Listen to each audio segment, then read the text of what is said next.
तो okay students, अब हम बात करते हैं आज मीन्स भारतीय संविधान के राज्य के नीति निर्देशक तत्वों पर, जो कि हमारे भारतीय संविधान में पार्ट 4 में डिस्कस किए गए हैं। भारतीय संविधान के पार्ट 4 में मीन्स भाग 4 में क्या डिस्कस किए गए हैं? राज्य के नीति निर्देशक तत्व। तो ये हमारे कॉन्स्टिट्यूशन ऑफ इंडिया का पार्ट 4 है और हम राज्य के नीति निर्देशक तत्वों पर डिस्कस करने जा रहे हैं। तो सबसे पहला पॉइंट तो आप यहां पर ये समझ लें कि डीपीएसपी जस्टिसिएबल नहीं है। मीन्स डीपीएसपी जस्टिसिएबल नहीं है। इट मीन्स, इससे पहले हमने पढ़ा था part 3 of the constitution of India, fundamental rights, जो कि क्या थे? जस्टिसिएबल थे। अर्थात अगर कोई स्टेट हमारे फंडामेंटल राइट्स के वायलेटिव कोई कार्य करता था तो हमें फंडामेंटल राइट्स की गारंटी के तौर पर या रेमेडीज के तौर पर आर्टिकल 32 मिला हुआ था, जिसके तहत हम सीधे सुप्रीम कोर्ट ऑफ इंडिया में अपीयर होते थे और कहते थे कि sir so and so state ने हमारे फंडामेंटल राइट्स का वायलेशन किया है। Is that clear?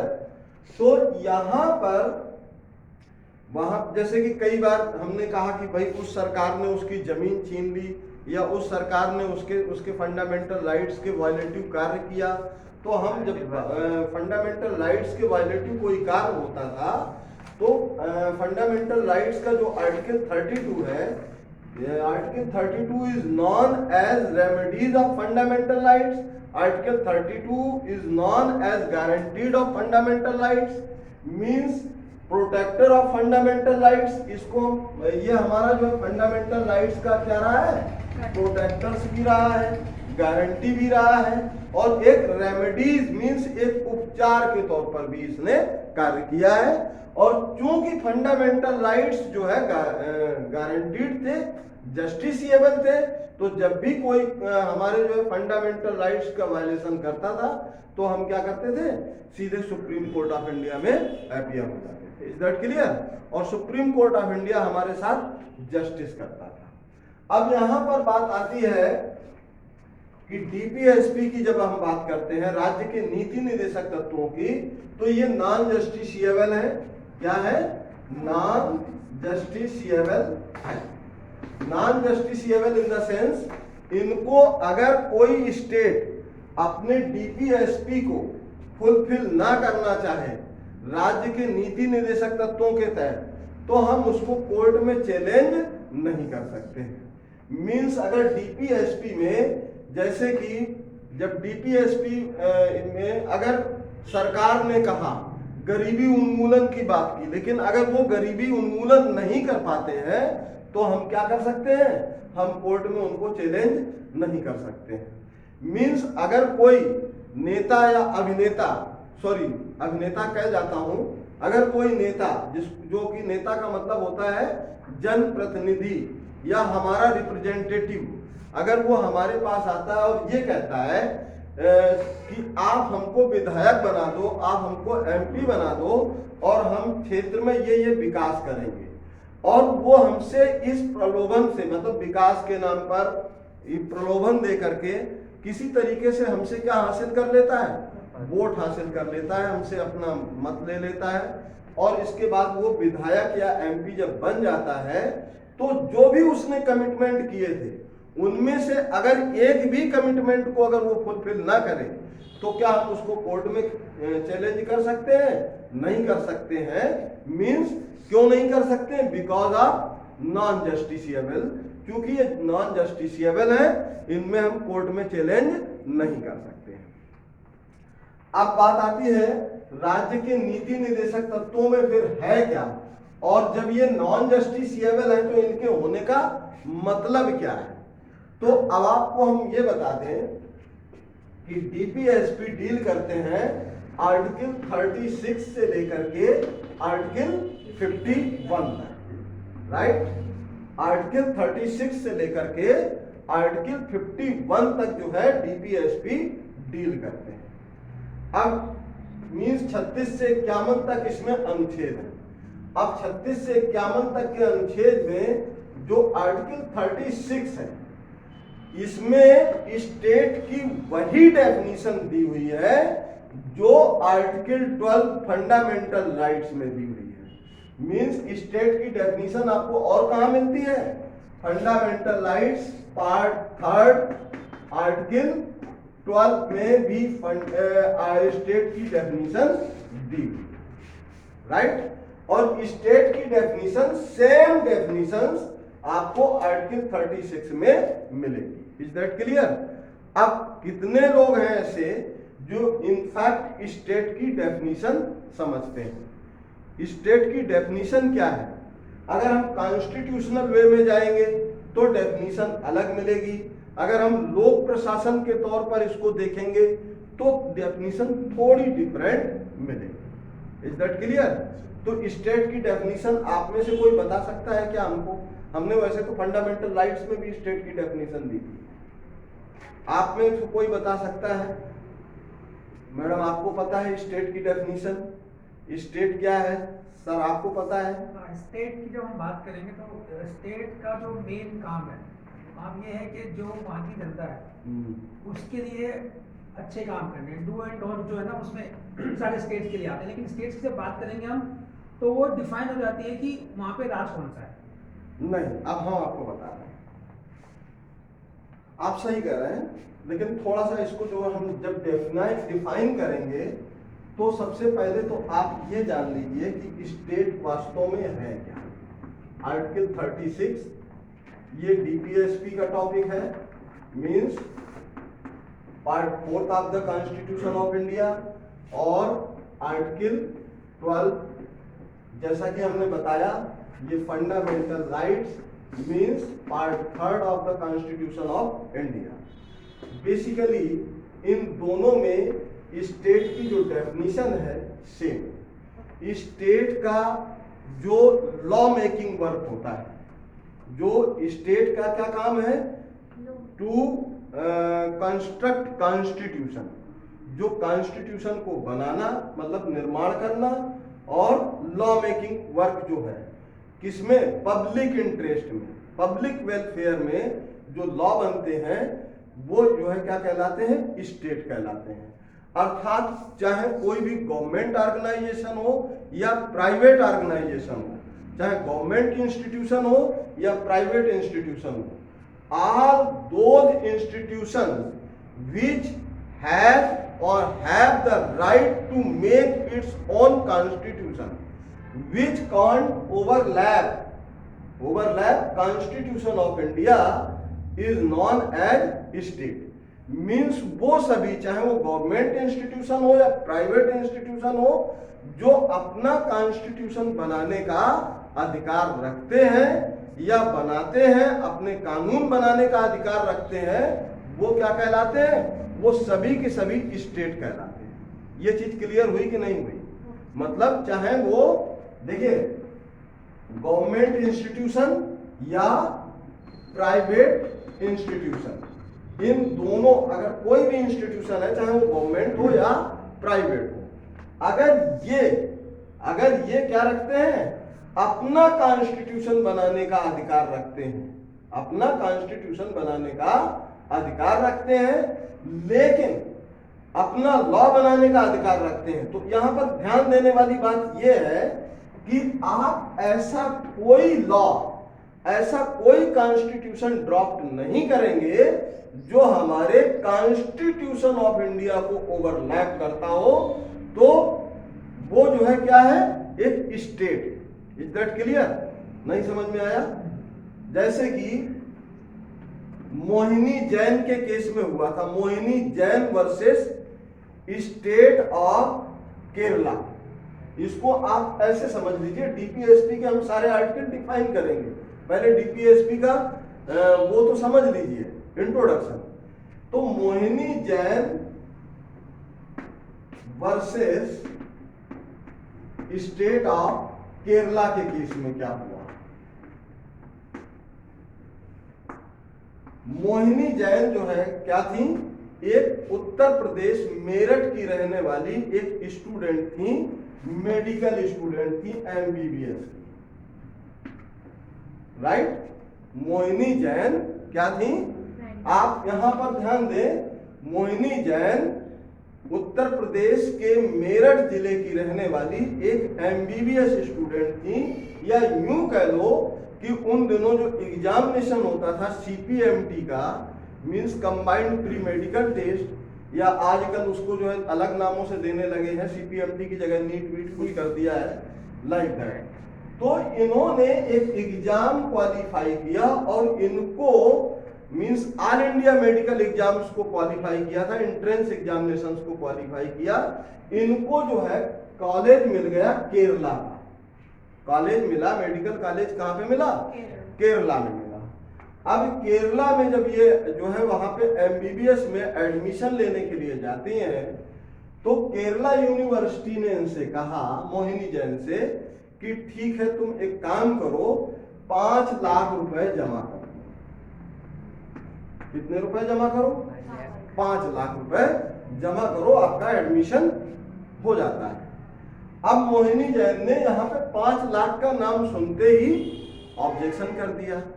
ऑब्जेक्शन क्या किया कि सर आपकी फीस 60,000 रुपए पर एनम है as per the government norm. जो सरकार की ये गवर्नमेंट यूनिवर्सिटी थी जिसमें मोहिनी जैन गई थी केरला यूनिवर्सिटी में एडमिशन लेने के लिए मेडिकल स्टूडेंट के तौर पर, तो ये वहां की गवर्नमेंट यूनिवर्सिटी में गई थी, और गवर्नमेंट यूनिवर्सिटी में ये चूंकि 60,000 रुपए इनकी जो है क्या थी, 1 साल की फीस थी।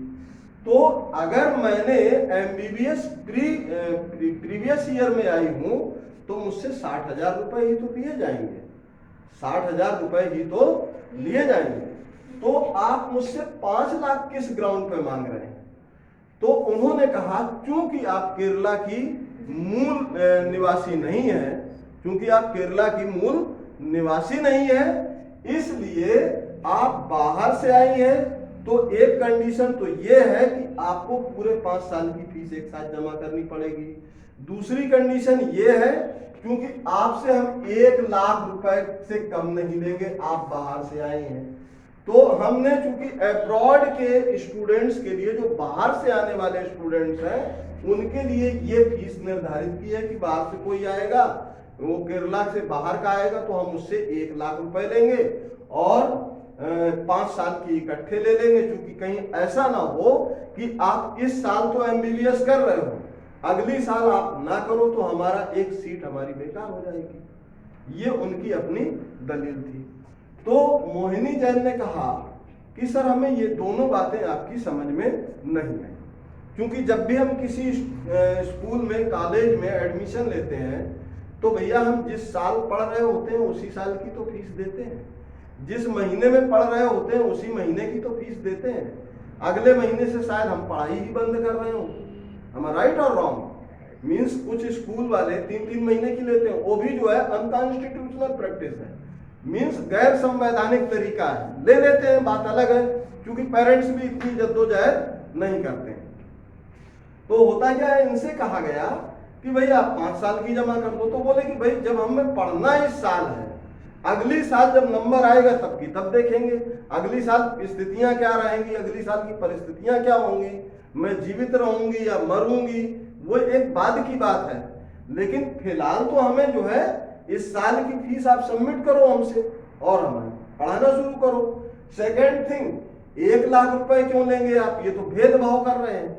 और रही बात आपकी बाहर से आने की, तो चूंकि मैं भारत की नागरिक हूं और हमारे यहाँ सिंगल सिटीजनशिप का प्रोविजन है, आर्टिकल 5 to 11 जो सिटीजनशिप नागरिकता में डील करता है, नागरिकता डिस्कस करता है जी, मींस हमारे कॉन्स्टिट्यूशन का पार्ट 2।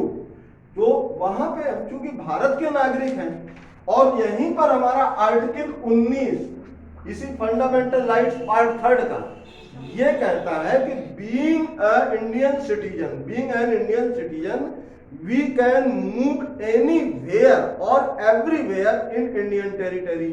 मीन्स हम भारत के किसी भी हिस्से में, किसी भी राज्य में क्या कर सकते हैं, मूव कर सकते हैं, कहीं भी जा सकते हैं। हमारी इच्छा है, आज हम उत्तर प्रदेश के नोएडा में पढ़ा रहे हैं, हमारी इच्छा है कि इसी काम को हम कल जाकर के बॉम्बे में करेंगे, राइट। तो हम महाराष्ट्र में चले जाएं तो महाराष्ट्र गवर्नमेंट हमसे ये कह देगी कि चूंकि आप बाहर के हो, आप यूपी से आए हो, इसलिए आप महाराष्ट्र में पढ़ा नहीं सकते हो, या ऐसा कुछ बोलेगी, या महाराष्ट्र में मैं नौकरी नहीं कर सकती, या महाराष्ट्र में मैं सेवा नहीं दे सकता, लाइक दैट। तो ये सारी चीजें लागू होती हैं। तो ये आर्टिकल 19 के भी वायलेटिव हो गया, आर्टिकल 19 के वायलेटिव हो गया। सेकेंड, आर्टिकल 21 ये कहता है right to life with dignity, means सम्मान के साथ जीने का अधिकार भारत के प्रत्येक नागरिक को है। ये हमारे फंडामेंटल राइट्स में है, right to life with dignity, not only right to life with dignity as well right to die with dignity. Means जो कॉन्स्टिट्यूशन हमें क्या कहते हैं, सम्मान के साथ जीना ही नहीं, सम्मान के साथ मरना भी सिखाता है, उसके भी अगेंस्ट है, उसके भी वायलेटिव है। क्यों वायलेटिव है? क्योंकि अगर व्यक्ति शिक्षित होगा तो ही तो सम्मान के साथ जिएगा। अगर मैं पढ़ लिख करके डॉक्टर बनूंगी तभी तो लोग हमें सम्मानित दृष्टिकोण से देखेंगे। तो सेकंड, ये भी आपका आर्टिकल 19 के वायलेटिव, आर्टिकल 21 के वायलेटिव। और रही बात जो एक डिस्क्रिमिनेशन, राइट टू इक्वलिटी की बात करते हैं, एक तरफ हम राइट टू इक्वलिटी मीन्स समानता का अधिकार, जो हम उसके बारे में बात करते हैं आर्टिकल 14 टू 18। आप आर्टिकल 14 टू 18 इनका भी जो है क्या कर रहे हैं, एक वायलेटिव वर्क कर रहे हैं। लिहाजा मैं बाहर की नहीं हूं, भारत की नागरिक हूं, और भारत की नागरिकता ये कहती है सिंगल सिटीजनशिप का प्रोविजन है, और सिंगल सिटीजनशिप के आधार पर हमें यहाँ पर पढ़ने से कोई रोक नहीं सकता है। अच्छा, इतना होता है जब, तो आप हमेशा ये बात जान लीजिए कि गलती से अगर आप किसी स्कूल में अपने बच्चे का एडमिशन करवाने गए हो, या खुद अपने लिए एडमिशन लेने गए हो, खुद पढ़ने के लिए, और जहां इतने सारे कानून बताने लगेंगे किसी यूनिवर्सिटी को, किसी इंस्टीट्यूशंस को, तो वो कह देता है कि ठीक है, आप गेट के बाहर चले जाओ और जाकर के मेरे खिलाफ FIR कर दो, कंप्लेन कर दो, पुलिस बुला दो, मंत्री जी को बुला लो, प्रधानमंत्री को बुला लो, पढ़ना है तो ये करो, नहीं तो बात चले, कानून मत सिखाओ। ये भी हमारे देश का एक दुर्भाग्य है, क्योंकि हम बात तो कानून की करते हैं लेकिन कानून को मानते नहीं हैं।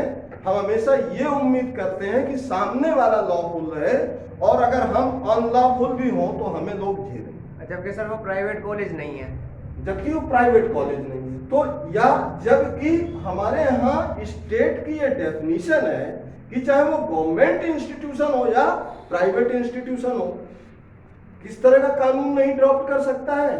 ऐसा कोई लॉ, ऐसा कोई कॉन्स्टिट्यूशन ड्रॉप्ट नहीं होगा जो हमारे भारत के संविधान को या कॉन्स्टिट्यूशन ऑफ इंडिया को ओवरलैप करता हो। ये चीज क्लियर हो रही होगी मेरे ख्याल से, बहुत बेसिक कॉन्सेप्ट से बता रहा हूं। अभी हमने जो टॉपिक छेड़ा है DPSP, उस पर तो अभी हम पहुंचे ही नहीं, उस पर तो हमने चर्चा ही नहीं की है, राइट। अब यहां पर जब बात होती है तो मोहिनी जैन को कॉलेज से एक तरह से बाहर का रास्ता दिखा दिया जाता है, और मोहिनी जैन सीधे जो है सुप्रीम कोर्ट ऑफ इंडिया में अंडर आर्टिकल 32 अपीयर होती है और कहती हैं कि सर मैं जो है मोहिनी जैन, और मेरे फंडामेंटल राइट्स के का जो है क्या हो रहा है, इन्फ्रिंज किए जा रहे हैं। किसके द्वारा? केरला यूनिवर्सिटी के द्वारा। अब जब केरला यूनिवर्सिटी के द्वारा इन्फ्रिंज हो रहे हैं तो मतलब स्टेट ऑफ केरला के द्वारा हो रहे हैं। स्टेट ऑफ केरला मतलब वहां की राज्य सरकार को इंटरवेन करना चाहिए, राज्य सरकार को इनके फंडामेंटल राइट्स की को प्रोटेक्ट करना चाहिए। तो चूंकि राज्य सरकार का इसमें कोई भी इंटरवेन नहीं था, जीरो इंटरवेन था, व्हाटएवर जो भी हो रहा था वो वहां की स्टेट गवर्नमेंट के बिहाफ पर या उनकी सरपरस्ती में या उनके बढ़ावे की वजह से हो रहा था, राइट। अब सुप्रीम कोर्ट ऑफ इंडिया ने मोहिनी जैन के केस को जो है क्या कर लिया, एडमिट कर लिया, और ये केस बना Mohini Jain versus state of Kerala. अब स्टेट ऑफ केरला को जब नोटिफिकेशन जारी होता है सुप्रीम कोर्ट ऑफ इंडिया के द्वारा कि आप आए और आकर के इस मामले में क्या दें, सफाई दें, तो जब सफाई देने की बात आती है तो वही वाली बात कि सर ये यूनिवर्सिटी हमारी है और इसका हमने ये रूल्स बनाया है, तो बोले कि आप कौन होते हो रूल बनाने वाले, राइट? अगर मान लीजिए कि ये इंस्टीट्यूशन हमारा है, मानते हैं ये इंस्टीट्यूशन हमारा है, लेकिन अगर हमने कोई एक पब्लिक इंस्टीट्यूशन बनाया है तो पब्लिक इंस्टीट्यूशंस का मैं अपना कॉन्स्टिट्यूशन ड्रॉप कर सकता हूँ, कुछ रूल्स रेगुलेशंस भी ड्रॉप कर सकता हूँ जिसके आधार पर वो चलेगा, लेकिन ऐसा कोई रूल ड्रॉप नहीं कर सकते हैं हम जो कॉन्स्टिट्यूशन ऑफ इंडिया को ओवरलैप करता हो। ये वाली बात बार बार कह रहा हूं। तो इन्होंने कहा कि भाई सुप्रीम कोर्ट ऑफ इंडिया ने बस एक ही सवाल सीधा सा, आप होते कौन है, लॉ बनाने वाले। तो चूंकि यूनिवर्सिटी एक स्टेट है, क्योंकि यूनिवर्सिटी भी क्या है, एक स्टेट है, और यूनिवर्सिटी को राइट है कि वो लॉ मेकिंग करे, कानून बनाए या अपना कॉन्स्टिट्यूशन ड्रॉप करे, लेकिन ये अधिकार उसे नहीं है कि वो ऐसा कोई लॉ बनाए जो कॉन्स्टिट्यूशन ऑफ इंडिया को ओवरलैप करता हो। तो उन्होंने कहा चूंकि शिक्षा पर जो है सभी का अधिकार है, ये मोहिनी जैन के केस के बाद ही RTE आया है, आपका ये बात हमेशा याद रखना, मोहिनी जैन के केस की वजह से ही RTE means right to education act 2009 आया है। 9 मींस जो RTE है आपका मींस किसके केस के बाद आया है, मोहिनी जैन के केस के बाद आया है RTE right to education act. तो इस केस को मोहिनी जैन जीतती है सुप्रीम कोर्ट ऑफ इंडिया से, और इनको आदेश किया जाता है यूनिवर्सिटी को कि आप जो है क्या कर सकते हैं, आप क्या कहते हैं, आप इनको जो है इनकी सीनियरिटी के साथ इनको एडमिशन दिया जाए और उसी फीस पे दिया जाए जो गवर्नमेंट की फीस है। तो स्टेट मतलब समझ में आ गया होगा कि स्टेट इनफैक्ट है क्या, जो पब्लिक इंटरेस्ट में लॉ मेकिंग करे और पब्लिक के राइट्स को प्रोटेक्ट करना स्टेट की डेफिनेशन है। Is that clear? तो स्टेट की डेफिनेशन समझ में आ गई होगी। इसी चीज को लोक प्रशासन में डेफिनेशन दी गई है कि जब समाज राजनीतिक रूप से संगठित हो जाता है तो राजनीतिक रूप से संगठित समाज को स्टेट अर्थात राज्य कहा जाता है। ये पॉइंट हमेशा नोट कर लें, चाहे वैसे लेक्चर सुनेंगे दोबारा तो आपको ऑटोमेटिक पता चल जाएगा कि वास्तव में राज्य की डेफिनेशन क्या है। मींस राजनीतिक रूप से संगठित समाज, राजनीतिक रूप से संगठित समाज क्या कहलाता है, राज्य कहलाता है। और अगर आप इसको ब्रेक करेंगे तो ब्रेक क्या बनेगा, मैन सबसे पहले एम है, जो मैन का मतलब व्यक्ति, ये जो है क्या है, ये सबसे पहले परिवार का हिस्सा है और परिवार का हिस्सा होने के नाते ये एक समाज का भी हिस्सा है, अर्थात मेन देन फैमिली और फैमिली फिर देन सोशल और सोशल ऑर्गेनाइजेशन, सोशल